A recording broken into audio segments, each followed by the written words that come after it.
Muy buenas noches, sean todos bienvenidos a este su espacio estelar de cada domingo, casi personal.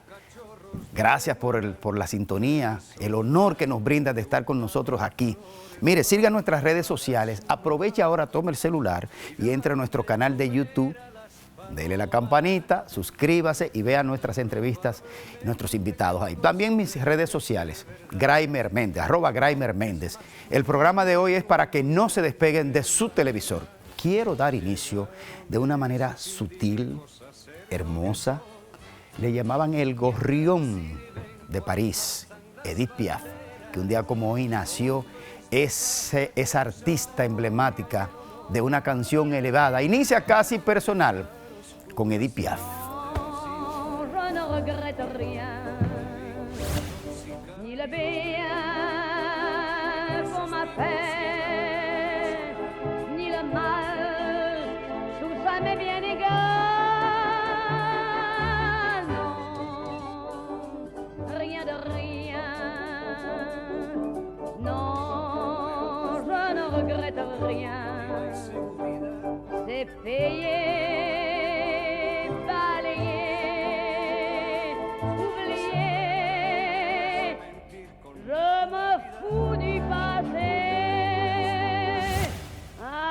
Avec mes souvenirs, j'ai allumé le feu, mes chagrins, mes plaisirs. Seguimos en Casi Personal. La verdad es que les anuncié cuando nos fuimos a la pausa que tenía yo hoy el privilegio de tener a un invitado de lujo que da pocas entrevistas, pero además que tiene un perfil público social de una trayectoria impecable, extrañamente en países como este, sobre todo en el área del periodismo. No es que vayamos a criticar a los demás, pero el invitado de hoy tiene realmente un perfil que nos llena de mucho orgullo compartir la dominicanidad con él y el área de la comunicación. El maestro don Percio Maldonado. Bienvenido. Para mí. Maestro. El placer es mío. Caramba, yo tenía tiempo por hablar con usted. Y por eso hay que decir que hay que tener buenos amigos. Para que hablen bien de uno. No, sin merecerlo. Se gana, maestro. Gracias, muy amable. ¿Usted se siente así como un maestro del periodismo? Bueno, yo creo que lo que debo es transmitir un poco las cosas que he aprendido a los otros. Sí. Porque siempre siento que soy mejor con los otros. ¿Mejor? Sí. Soy mejor con los otros. Creo que cuando trabajamos, compartimos y le damos oportunidades, sobre todo me gusta darle oportunidades a la gente joven que va subiendo. Claro. Y creo que la experiencia que hemos tenido ha sido maravillosa porque uno descubre que el país está lleno de talento. Sí, ¿usted no se ha decepcionado aún? No, yo tengo ni del país ni del mundo. Yo creo que el mundo, cuando uno lo mira, sí. 20 años atrás, un siglo atrás, el mundo de hoy es mucho mejor en todos los sentidos. Lo es desde el punto de vista de los conflictos, las guerras. Solo pensemos en la Segunda Guerra Mundial del 45. Sí. Los cálculos más exagerados hablan de que ahí murieron 100 millones de personas. En promedio. Y siempre me gusta decir que nadie ha contado la cantidad de caballos que murieron en esa guerra, porque todavía los caballos eran los que transmontaban los cohetes. Y los cálculos más conservadores hablan de 60 millones de personas.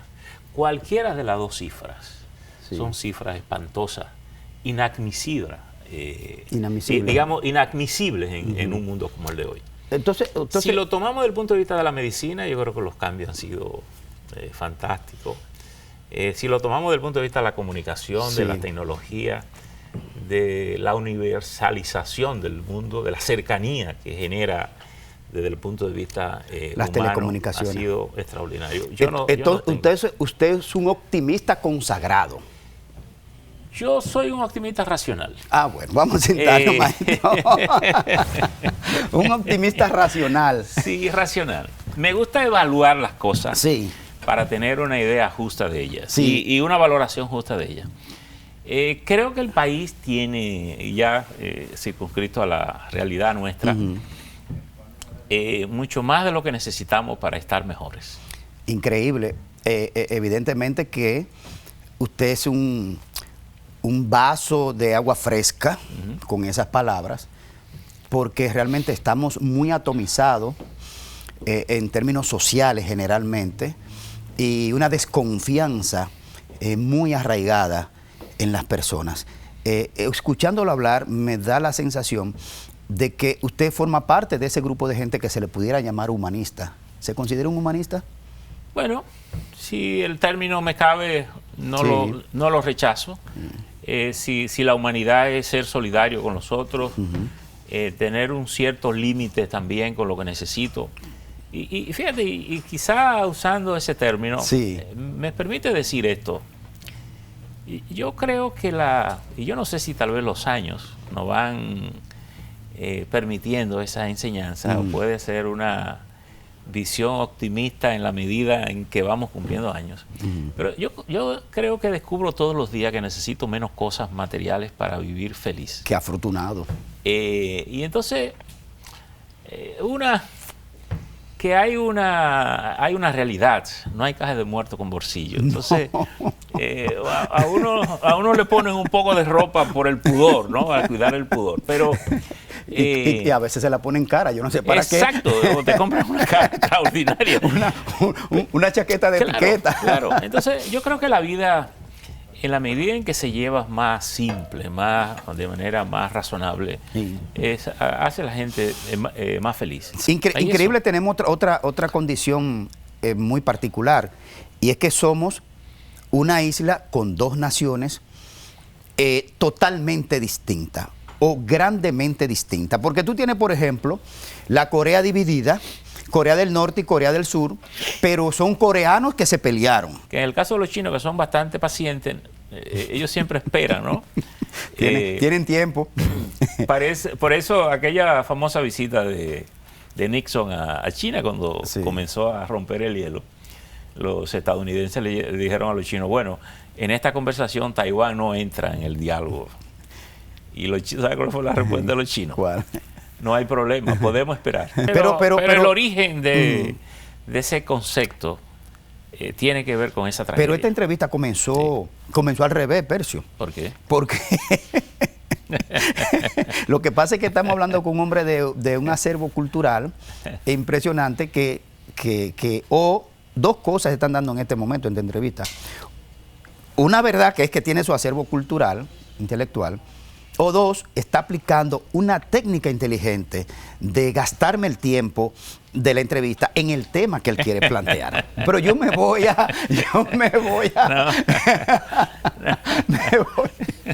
me le voy a tratar de escapar a un veterano de la entrevista. Siéntate en libertad de poner cualquier tema sobre la mesa. Dicen los franceses, sur la table, pan sobre la mesa. No, tú sabes que en estos días estuvo aquí un veterano periodista como es Julito Jacín, y me dijo, pregunta lo que tú quieras, y le pregunté algo que lo metiste en un lío. No, me salí rápido. Me salí rápido porque le pregunté que cómo se lleva la vida sexual a los 80 años. Él diría feliz porque no la tengo que llevar. La llevan los otros. Pues vamos a aprovechar esto para hacer una pausa y venimos en breve realmente con un hombre que tan respetable, que queremos hablar con Percio un poco sobre el origen de tus inicios en el periodismo y ese concepto. Te voy a dejar entonces una pregunta de cómo tú defines el periodismo, porque las definiciones ayudan a comprender mucho cómo se ejerce una profesión. Retornamos en breve, en Casi Personal. Estamos conversando con don Percio Maldonado. Percio, don Percio, esa confianza de que Percio. Sí. No, tranquilo. ¿Tú recuerdas cuando te dijeron don por primera vez, don Percio? Mira, la verdad que no, pero yo tenía un tío que le decían don Orlando, y siempre era don Orlando, y don Orlando, don Orlando. Y a mí como que comenzaron a decirme esto porque mi tío yo era muy cercano con él. Yo perdí a mi padre estando yo muy joven, muy joven, 5 años, y él muy joven porque apenas acababa de cumplir los 30 años. O sea, ¿tú tenías 5 años de edad cuando perdiste a tu padre? Sí. Y entonces, ¿Y cómo se llamaba tu padre? Percio Maldonado igual. Torres, igual. Y entonces, ¿de qué murió tu padre? Murió en un accidente. ¿De tránsito? Automovilístico. Automovilístico. En un motor, en un Harley Davidson que tenía y Sí. se accidentó y murió. ¿Podemos hablar un poquito sobre eso? Sí, no, Sí. tengo... Que no sabía, ¿no? Que cómo se transita la vida perdiendo un padre a Sí, tan poca edad. bueno, ¿Cómo impactó eso? Viví con mi... Bueno, yo creo que eso tiene...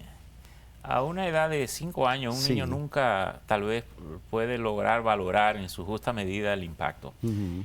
Y yo me quedé viviendo con mis abuelos paternos, Ujú. que fue donde viví todo el tiempo, incluso con él, porque él tenía una vida, a pesar de que él tenía una casa en otro lado, vivía, pero él comía, es decir, mantuvo esa mecánica de vivir en casa, cuando digo casa es de mis abuelos, Pero no tu madre. no con mi madre, porque ya se habían separado. Ok. Y viví con mis abuelos, y obviamente cuando él fallece, pues, entonces te diría que tuve una vida bastante sobreprotegida por los abuelos, por la familia, y no me dejaban montar ni siquiera bicicleta, Sí. con bastante control. Claro. Pero creo que tuve parte de lo que doy. ¿Qué significa?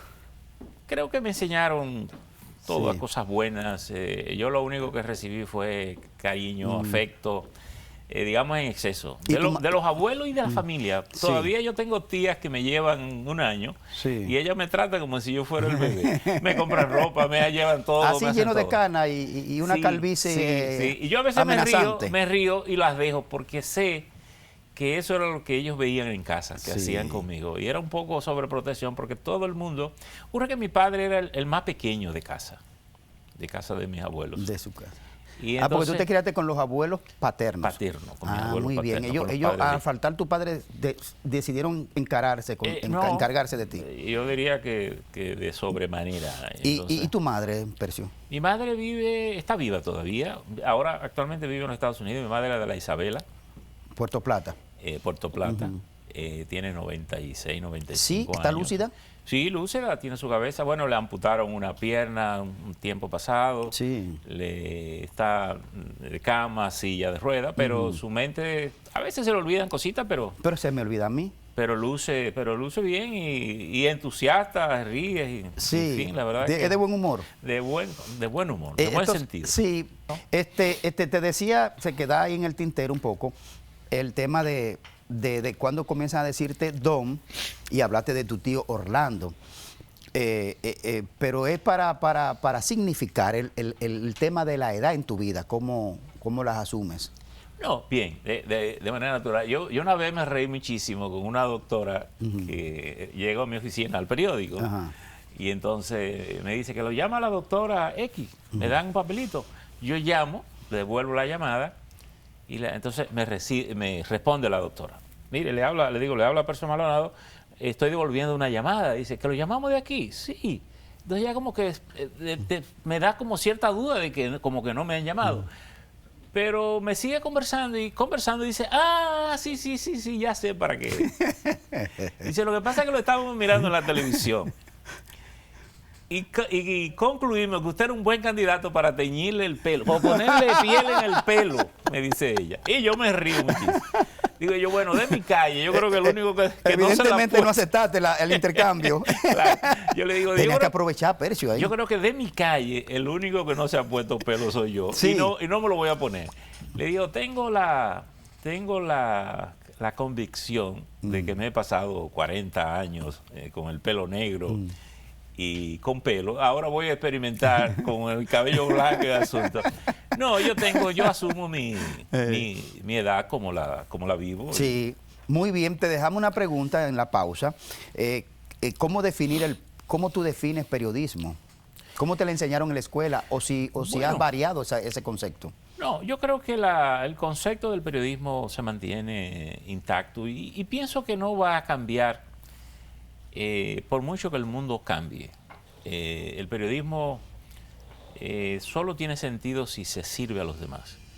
Por eso se dice siempre que los periodistas, los buenos periodistas son buenas personas. Los buenos periodistas son buenas personas. Son buenas personas. Primero porque tienen que ser justos incluso en el enfoque, desde el punto de vista ético, de lo que revelan, de lo que publican. Y obviamente, en términos teóricos, tú encuentras definiciones enormes sobre lo que es el periodismo. García Márquez llegó a decir que era el mejor oficio del mundo. Bueno, yo creo que la pasión de alguien que lo ejerce como él lo ejerció, sí. Con la dedicación que él lo ejerció, como lo vivió. Pero yo creo que en definitiva, desde la posición del periodismo, yo creo que es una magnífica oportunidad de servir. Yo vengo un poco de la política. ¿Cómo? Te diría, porque... ¿Tú tuviste formación política? Sí, yo ¿De izquierda? Mi carrera es ciencia política, abogado. Soy abogado. Tú dices de carrera, de la carrera. Y estuve involucrado en la política partidaria también, en los grupos de izquierda. Y luego que, bueno, fue pasando todos estos procesos y uno de alguna manera fue decepcionándose un poco de la mecánica, yo creo que encontré en el periodismo una manera de ejercer, digamos, de ejercer el servicio a los demás. Esas visiones y esperanzas que se tiene de la juventud, en la juventud. El compromiso. Porque yo creo también que... ¿Pero en qué grupo de izquierda participaste? Yo estuve en el MPD. ¿En el MPD? Sí, y en los diferentes grupos que surgieron ahí. Sobre todo a nivel universitario. ¿Pero en la clandestinidad sí. o tuviste en algún momento clandestinidad? No, en mi vida pública normal, y porque además siempre desde muy temprano estoy en los medios de comunicación, de los 17 años. ¿Cuándo comienzas en el Yo periodismo? Comencé en el periódico El Sol en 1971, yo tenía 17 años, estudiaba en Santiago, y en Santiago surgió el periódico El Sol, que era el primer periódico a color de República Dominicana, y surgió también en esos años el canal Color Visión, que era la primera televisión a color del país. Y surgieron esos dos medios como con un puntaje, digamos, a la modernidad de la comunicación. Y me integré, El Sol salió el 26 de enero. Yo creo que ingresé al periódico en febrero, en los primeros días de febrero. ¿De dónde eres egresado?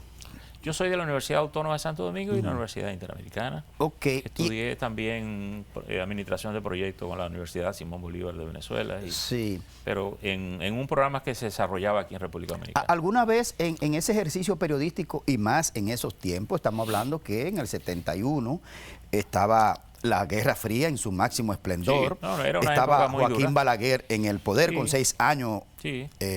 5 años en el poder en promedio. Muy duro. ¿Tuviste alguna situación en particular que valga la pena recordar en situación de...? Bueno, me detuvieron una vez en la línea noroeste, en Laguna Salada, recuerdo que me detuvieron ahí, y me liberaron pronto porque se enteraron, hijo, de quién yo era. Entonces, mi familia era muy, muy conocida en la línea noroeste, sobre todo mi abuelo. ¿Pero te apresaron porque te buscaban a ti? No, básicamente por la característica, venía con barba, de esas cosas que ocurrían mucho en la vida del país, en los jóvenes. Fue una época en que los jóvenes éramos sospechosos de entrada, ¿no? Sí, y en ese trayecto, ya no, porque ya este país ha crecido mucho en materia de respeto democrático. Yo creo que bueno, ¿qué decir, Dios mío? ¿Cómo decir cosas como la que pensaba decir con gente que se desapareció hasta el otro día, como el señor Almonte, que desapareció del frente de su casa vinculado al caso Valdera, o Narcisazo, por ejemplo, que todavía en el 94 ya estábamos perdiendo un periodista? Pero yo digo, en aquellos tiempos, ¿no recibiste amenaza de manera directa? No, la verdad es que no tuve esas experiencias. Lo que sí tuvimos nosotros fue mucha resistencia del gobierno de Balaguer con respecto al periódico. De hecho, el periódico prácticamente colapsó por la falta de apoyo gubernamental. ¿El Nuevo Diario? No, el Sol, que fue donde nosotros comenzamos. E incluso eso nos llevó, nosotros fuimos desde el Sol, digamos, los voceros de la prensa de la campaña del 78, cuando del PRD. Del PRD contra Balaguer. Y bueno, lo hicimos porque entendíamos que el cambio era necesario. El PRD de alguna manera catapultó todos los sectores democráticos del país que estaban convencidos de la necesidad un cambio de gobierno. Y no, jugaron un papel importante.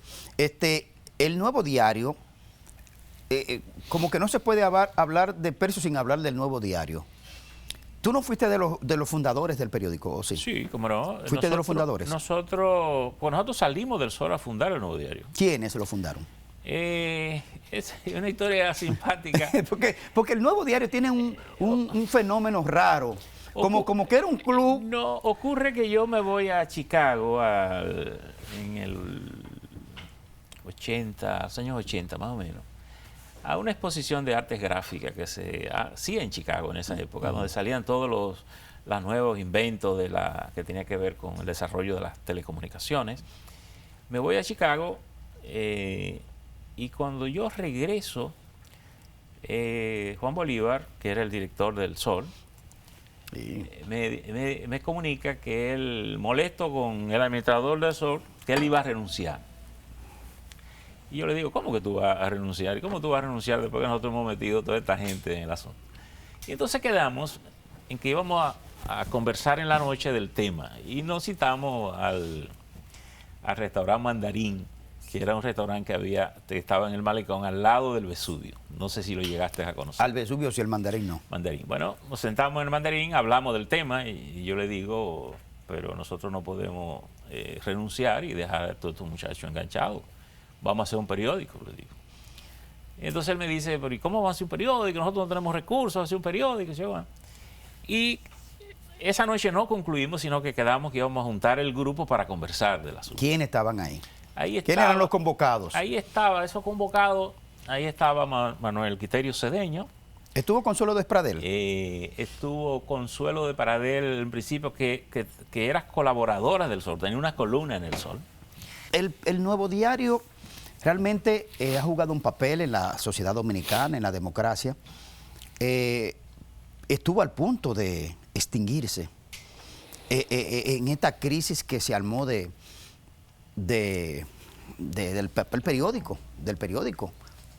periódico físico, digamos. Pero ¿Cómo te lo digo? Pero hubo y mira que yo lo he puesto como ejemplo en algunos escenarios que compartimos, debate, temas y cosas. Yo he dicho que el medio que mejor hizo el crossover, la convergencia entre el periódico físico y lo digital, yo sin saber nada de cómo estaban ustedes adentro, yo presentía que el Nuevo Diario pudo estar cerca de extinguirse si no aparece lo digital. Pero yo te voy a hacer una pregunta para ir a la pausa. ¿Cuándo tú crees que se va a emitir el último periódico físico del Nuevo Diario? Cuando retornemos de la pausa. Jet privado trató de aterrizar de emergencia poco después de despegar en Santo Domingo rumbo a Orlando, Florida, pero terminó estrellándose. Los dos pilotos también murieron. El hermano de Flo Lamovie asegura que el vuelo se había atrasado por fallas en el avión.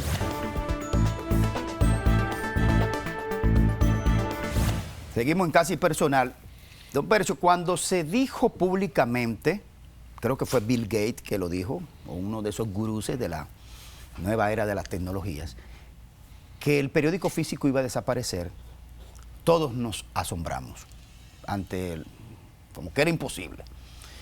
Bueno, pues ya casi, porque inclusive el periódico físico dominicano se transformó de tener un costo, tener un valor a la venta, prácticamente a la gratuidad generalizada. El primero que lo hizo fue el Diario Libre, ¿no? Formalmente el Diario Libre fue el primer periódico diseñado gratuitamente. Exactamente. El periódico físico, ¿tú has pensado cuándo vas a emitir el último periódico Nuevo Diario físico? Cuando Bill Gates dijo eso, dijo en una década iba a desaparecer el periódico. ¿Cuánto van ya? De papel. Yo creo que hubo una reacción dual. Gente que se sorprendió y asumió de manera incrédulo la afirmación, y otro que se asustó. Incluso algunas editoras llegaron a vender temprano sus medios, atemorizados por perder eso. Yo creo que lo que Bill Gates nos estaba diciendo y algo que se ha cumplido, que la mayoría de la información que iba a recorrer en el mundo se haría de manera virtual. Y eso se ha cumplido sin ninguna duda. Sin duda. Yo creo que más del 95% de toda la información que recorre en el mundo en todos los planos se hace de virtual. ¿Has pensado cuándo vas a emitir el último periódico físico? ¿Has tenido eso en mente? Yo creo que el periódico físico en sociedades como nuestra tiene una vida todavía larga. ¿Todavía? Larga. Y te voy a decir una cosa. Pero está con tanque de oxígeno ya. Y te voy a decir una cosa. No, los periódicos dominicanos nunca habían tenido tantos lectores como en la época digital. Ah, pero claro, porque se transformó. No, sino porque la gente piensa el periódico físico más desde el punto de vista del papel. Sí. Pero ocurre que las versiones impresas circulan hoy de manera virtual. Claro. Aparte de tú tener una web, tú tener redes sociales, de tú tener todo por lo que circula, los medios hoy son más una marca. Sí. Y como lo tienes que ver es como marca. Yo no tengo problema con que el papel desaparezca. Si el papel desaparece, se supone que todo el negocio que gira en torno va a pasar a lo digital. A los medios pasa a lo digital. Le ha ido muy bien, a ustedes le ha ido muy bien. Yo diría que nosotros hemos hecho un proceso de transformación bastante consistente, bastante. ¿Cuántos presidentes tú has entrevistado? De manera directa. ¿Cuántos? Yo creo que a todos los que han pasado por ahí, desde que conozco, yo entrevisté a don Antonio. ¿A Balaguer lo llegaste a entrevistar? No entrevistarlo, pero sí conversar mucho con él. ¿No? Pero nunca hice una entrevista. ¿Mucho? ¿En qué circunstancias conversaste con Balaguer? Bueno, en la crisis del 90, ¿te acuerdas aquella la crisis económica? Gasolina? Sí. Él me llamó para consultarme sobre los temas. Tuvimos una oportunidad de hablar ahí. Interesante. Porque ahí el día que yo fui a verlo, él me dice, me elogia el Nuevo Diario, me dice el periódico, entonces me dice, usted siempre trae cosas que los otros no traen. Y entonces me dice, pero es una incógnita, ¿cómo usted mantiene ese periódico? Sí, todo el mundo se lo preguntaba. Sí, entonces yo le digo, bueno, presidente, no hay incógnita. Yo lo que hago es ir al periódico como usted viene todos los días a Palacio. Y entonces él se ríe y me dice, pero tú cuadras. Le digo, bueno, a veces se cuadra, a veces no. Cuando no se cuadra hay que buscar de cómo resolver el asunto. Seguimos conversando y me lo preguntó 4 veces. Sí, para ver si colocaba. Después me dijo algo. Es lo que te estaba diciendo, era que te quería ayudar. Sí. Yo le dije, pero qué bueno que yo no lo entendí de esa manera, porque no me hubiese resultado grato venir aquí a solicitud de él para consultarme sobre los problemas del país y yo salir de aquí con un acuerdo publicitario. Con una facturita. Pero de los presidentes que has entrevistado, ¿cuál ha sido el más difícil? ¿Difícil en qué sentido? Hipólito, por ejemplo. No. En el sentido de la respuesta, la incomodidad. No. Yo he tenido, no puedo decir que he tenido ningún conflicto para entrevistar a ningún presidente. He conversado con ellos con franqueza.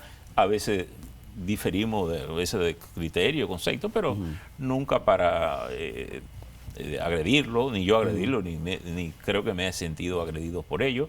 He entrevistado al presidente Fernández, lo hemos tenido la oportunidad, a Danilo Medina también lo entrevistamos, al presidente Hipólito Luis Abinader, recién lo hemos entrevistado, a propósito de los 40 años del Nuevo Diario. Por cierto que con el presidente estamos generando un documental muy especial sobre el Día de la Libertad y parte de esa entrevista la vamos a revelar en ese documental que esperamos presentarlo. ¿En qué consiste el documental? En febrero. Es sobre el tema del Día de la Libertad, del ajusticiamiento de Trujillo, porque por primera vez un presidente participa en los actos de conmemoración del ajusticiamiento de la dictadura. Reconocido como un acto válido de los sectores democráticos del país para de hecho, Luis poner fin a la dictadura. Luis Abinader es el único presidente nacido post-Revolución de Abril. O sea, que es un hombre que tiene que tener una mentalidad de este tiempo.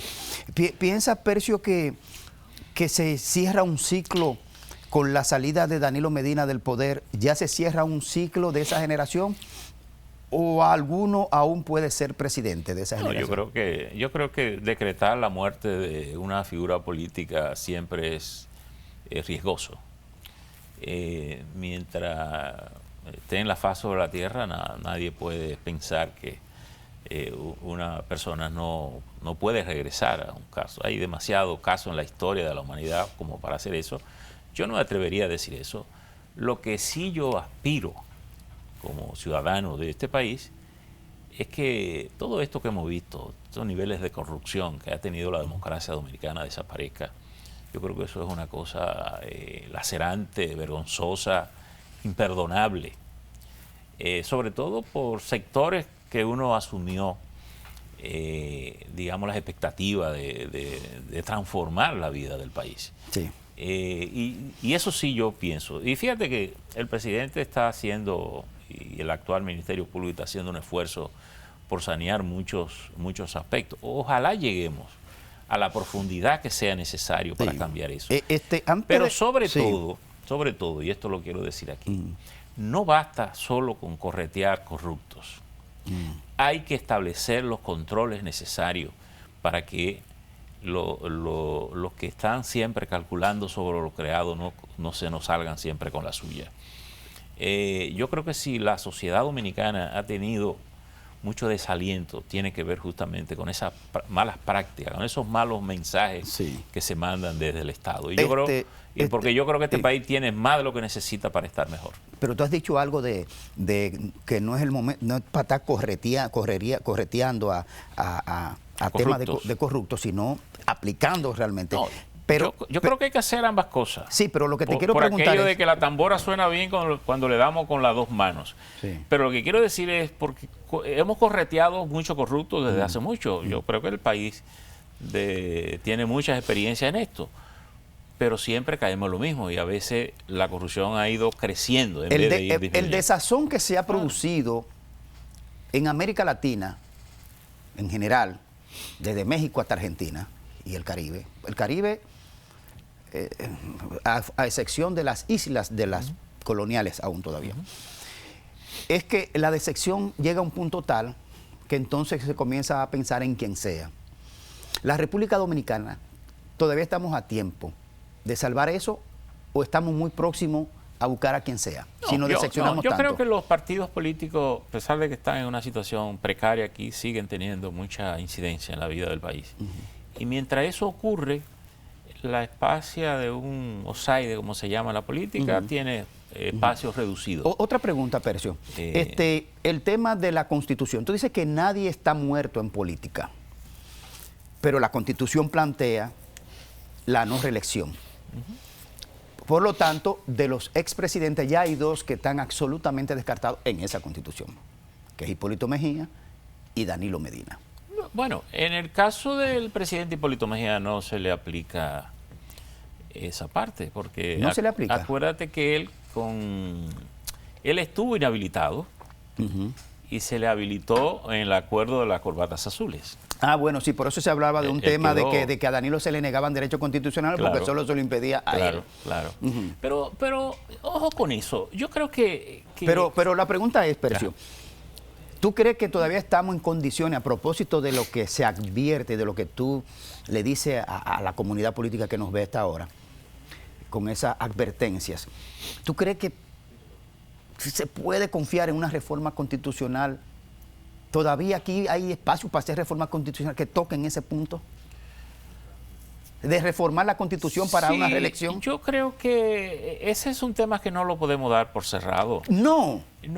Mira, el tema de la reelección es un tema político, que a veces la política se lo quiere tirar a los tribunales constitucionales para que les resuelvan el problema. Pero eso es un problema de acuerdo político. De hecho, fíjate que el PRD se conflictó mucho con ese tema. Pero y tiene un nudo allí. ¿Usted cree que un hombre como Luis Abinader puede tomar la decisión de modificar la Constitución para él permanecer más allá de lo que dice actualmente? Bueno, hasta ahora el presidente tiene un espacio abierto. Yo diría que ahora él no necesita cambiar esa reforma porque él tiene la posibilidad de hacerlo. Estamos hablando en términos generales. El presidente Luis Abinader termina en el 24. Termina su primer periodo. Termina en el 24. Sí. Tiene la opción de una reelección. Si lo llegara, terminaría en el 28. Sí. Bueno, si él se satisface con eso, va a casa, está tranquilo, respeta la Constitución, que yo espero que sí, pero yo no sé si él cambia de opinión. Normalmente los presidentes cambian de opinión. Normalmente. Normalmente los presidentes cambian de opinión porque las opiniones no son fijas. Hay circunstancias que cambian, hay intereses que cambian y por tanto yo no puedo decir que un presidente no cambia de opinión. Bueno. Por ejemplo, el presidente Fernández, interesante esto, donde el presidente Fernández fue electo por primera vez, fue a España y en España le concedió una entrevista a la revista Tiempo. ¿Cómo se llamaba la revista? ¿Cuál de ellas? Creo que era Tiempo. Bueno, la cuestión es que le concede la entrevista. Y en esa entrevista, el presidente dice que a él le gustaba el modelo americano. Claro, lo dijo aquí varias veces también. Lo dijo aquí, Sí. allá. Yo recibo la revista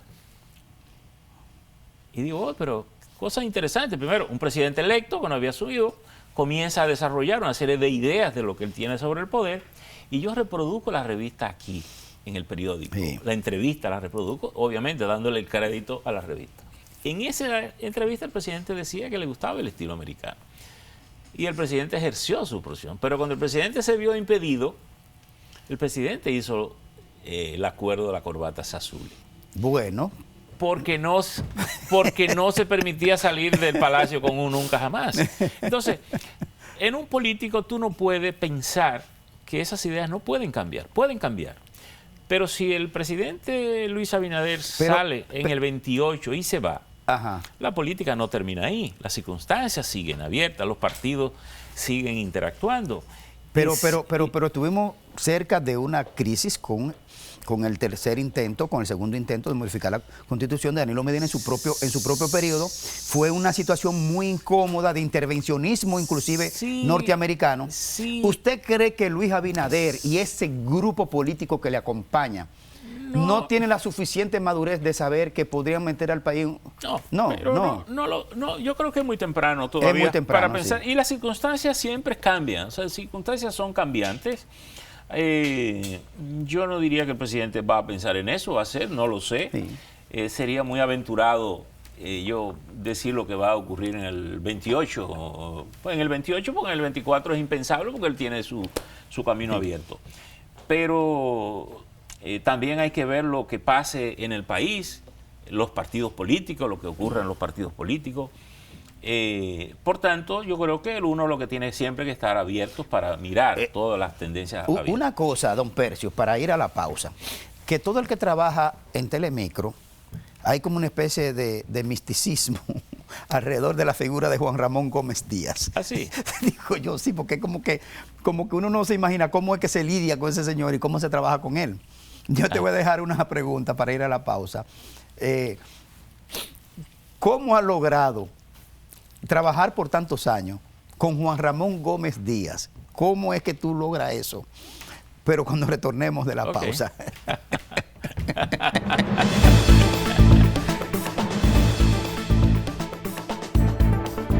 Bueno, seguimos aquí en Casi Personal. Don Percio. Yo nunca he conversado con Juan Ramón Gómez Díaz. ¿Ah, sí? No, saludo apenas que uno coincide en algún lugar. Un saludo y ya. Pero ¿cómo se logra eso? Porque es que, o sea, don Juan Ramón Gómez Díaz se ha constituido como un personaje, más allá del empresario. Pero mira, tú sabes que Gómez es una persona muy tratable. Mi relación con él han sido muy buenas, sí. Muy cercana. Nosotros casi no nos vemos porque yo llego al programa tempranito. Bueno, por lo menos tú no lo ves, él te ve a ti. Sí, bueno, me ve por televisión. Él mismo a veces me relaja y me dice, pues yo nada más te veo por televisión. Y no nos vemos casi nunca, exacto, cuando él organiza unos almuerzos que se hacen allá siempre en el canal con figuras políticas, esas cosas que son un poco fuera del récord, es decir, hablar un poco allí con el equipo de Matinal y algunos de los otros programas, pero mi relación con Gómez sí ha fluido siempre muy bien. ¿Qué tipo de personaje es? ¿Qué tipo de características tiene? ¿Es un tipo centrado? ¿Es un tipo que no se sale de su...? No, Gómez. Y yo te voy a decir una cosa. parte del éxito de Gómez con sus medios, que posiblemente él es el único dueño de medios que está sentado dirigiendo sus empresas. Una pregunta. En sus empresas. Sí. En sus empresas de comunicación. Sin que te comprometa a ti, pero es lo que se ve de lejos. ¿Tiene Juan Ramón Gómez Díaz una sensibilidad o proclividad por la exaltación o culto a la personalidad de él? Bueno, yo te diría, en mi caso no tengo ese tipo de relaciones con él. No sé si a él le gustaría a lo mejor que lo ensalcen.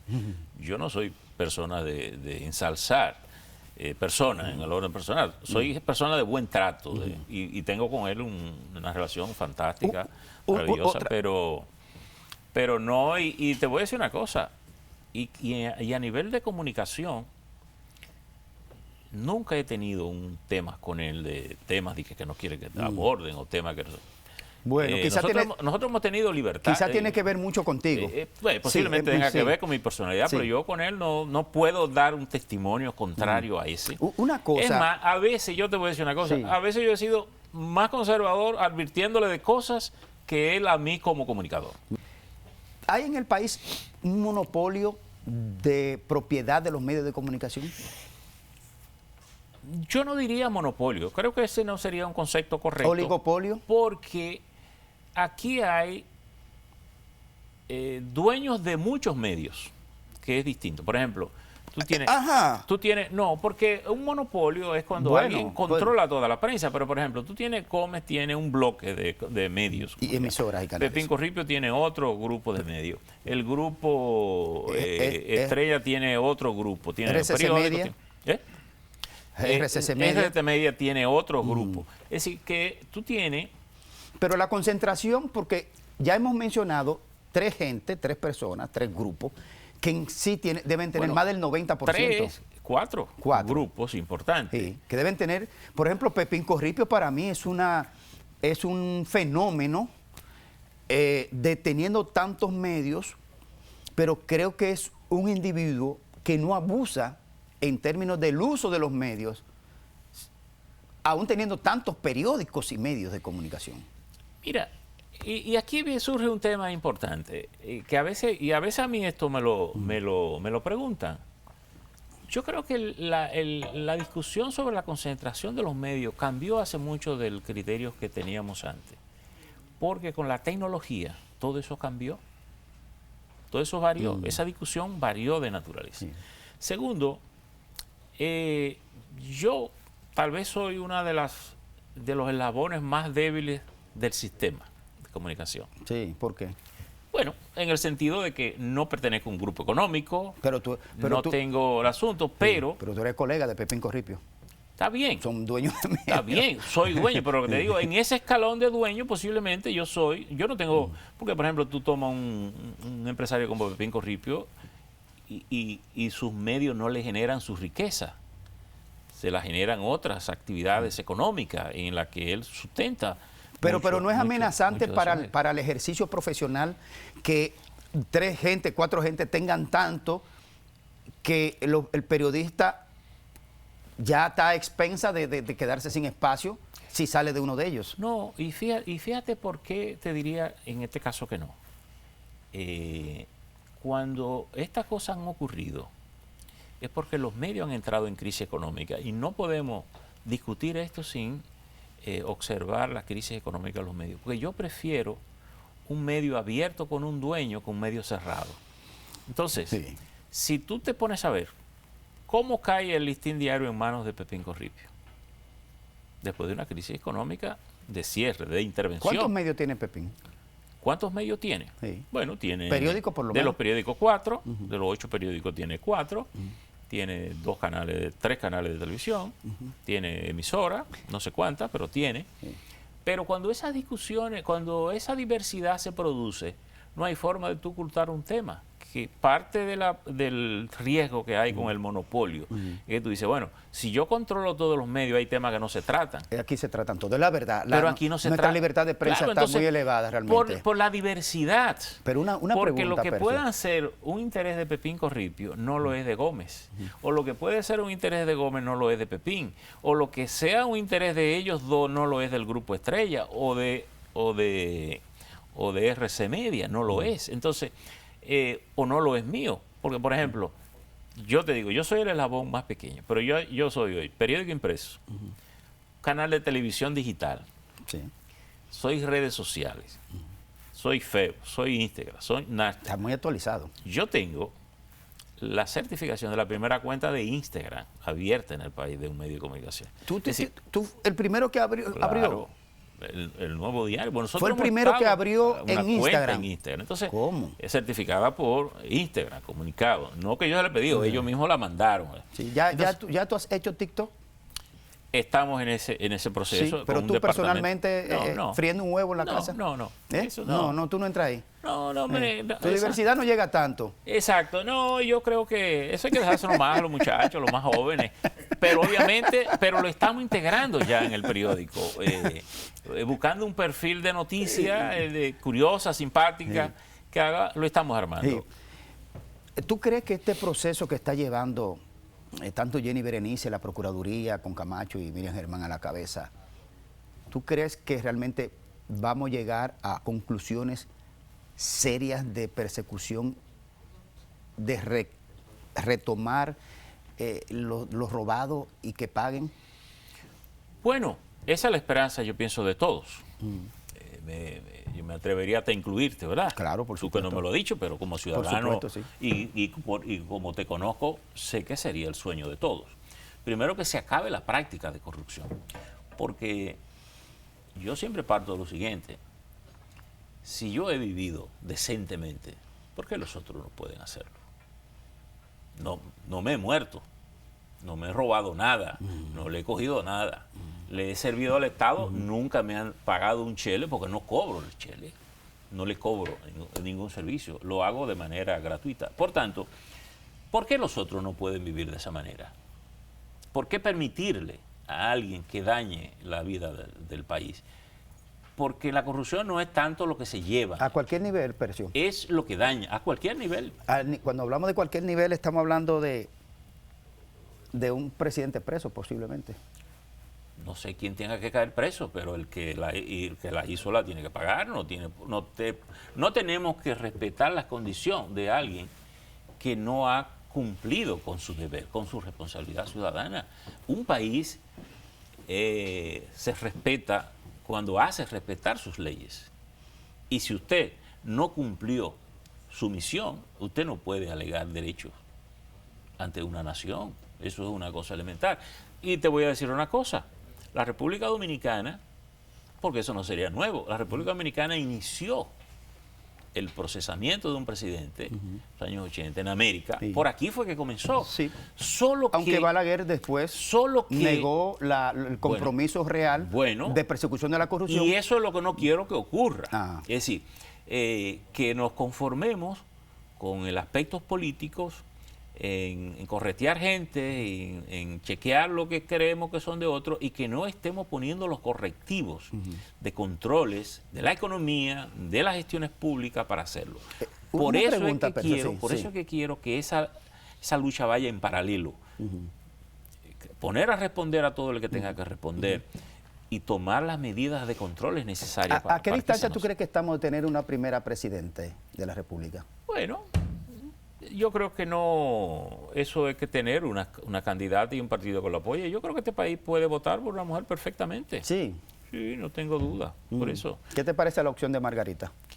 Bueno, es una de las opciones que tiene el Partido de la Liberación Dominicana, pero obviamente el partido tiene que mostrar recuperación ante la opinión pública, y yo no veo inconveniente que una mujer sea candidata. De hecho, hemos tenido 2 vicepresidentas. 3 vicepresidentas. 3 vicepresidentas. En los últimos 3 presidentes. 3. Sí. Bueno, 3 porque, Doña Milagros. Porque Danilo y ahora Luis Abinader. Y Luis Abinader. Hemos tenido 3 mujeres. Sí.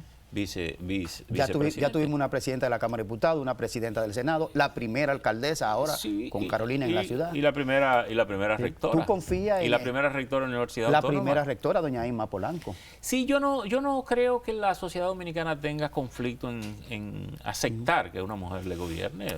Tú solo has ejercido en el periodismo. ¿No aceptaría una posición gubernamental? No ha estado en mi agenda. Lo han planteado una vez. No ha estado en mi agenda. Estoy... ¿Cómo te digo? Yo creo que el valor de sentirme libre tiene para mí mucho peso. ¿No piensas, te decíamos que si no pensaba escribir tu biografía? Bueno, eso me lo han sugerido muchas veces y no es una decisión que no he tomado. ¿A qué distancia está del retiro? Bueno, no sé. Yo creo, yo no sé si retirarme porque no me concibo siendo inútil. Como sentado en mi casa como un musú, como si fuera un viejo. No lo concibo.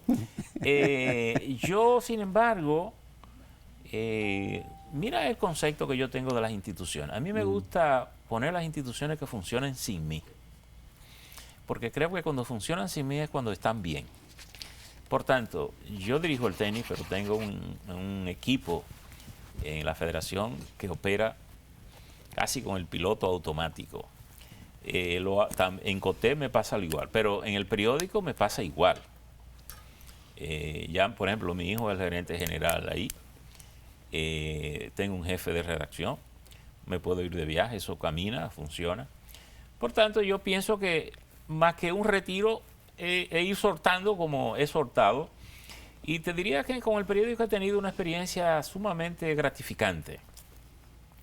Porque por la misma tecnología, el abuso intensivo de la tecnología que tenemos, hemos tenido que recurrir a mucha gente joven, ¿verdad? Y la verdad es que lo que tú descubres es que tiene montones de muchachos talentosos y muchachas talentosas que lo único que están es necesitados de una oportunidad. Estamos entrando en la recta final, Percio, de la entrevista, y no me gustaría irme de aquí sin preguntarte ¿cómo definirías a Cosette? ¿A Cosette? Tu esposa. Bueno, Cosette es mi compañera. Sí, ¿cómo la definirías? Es una gente vivible, agradable, inteligente, solidaria. Estamos ahí, nos parecemos mucho en la forma de vida, de cotidianidad. Estamos disfrutando nuestros 5 nietos ahora, nuestros 3 hijos. Tratamos de tener una dinámica familiar muy cercana. Y te diría que para mí también ha sido una agente clave en todo lo que he hecho, porque ha estado conmigo ahí en paralelo, de manera que... Una gran mujer. Es una gran mujer. Se dice una gran mujer, te digo, una persona extraordinaria. Percio, esta es la última pregunta, la pregunta del bolsillo. Ajá. Regularmente uno la pasa y el invitado decide qué hacer con ella. Ajá. Sí, muchas veces no la responden. Ajá. Y se queda así. Así. Sé que yo te paso la pregunta del bolsillo. Ojalá la puedas leer porque la escribí ahora mismo en manuscrito. Me deja saber qué piensas de ella.